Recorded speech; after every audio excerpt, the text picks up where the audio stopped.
বিকেলের চায়ের সাথে এটা থাকলে আর কি চাই। তো চলো বানাই। 1 কাপ ময়দা, একটু জোয়ান, একটু কালো জিরে আর নুন দিয়ে জল দিয়ে একটা শক্ত ডো বানিয়ে রেখে দিতে হবে। উপরে একটু তেল ব্রাশ করে দেবে। এরপরে 1 মুঠো চিনেবাদাম ভেজে তুলে নিলাম।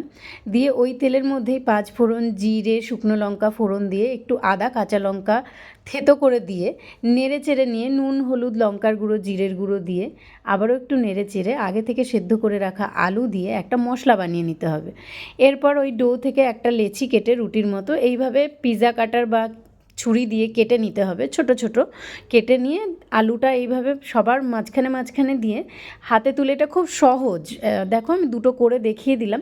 এইভাবে বন্ধ করে দিলে এগুলো আর খুলে যায় না। তো মন পছন্দ মতো যে কোনো শেপও দেওয়া যেতে পারে। এরপর একটা প্যান গরম করে তাতে তেল দিয়ে, তেলটা যেন খুব বেশি গরম না হয়ে যায়, হালকা তেলের মধ্যেই এটাকে উল্টে পাল্টে ভেজে নিতে হবে। ব্যাস রেডি আমাদের মিনি সমোসা।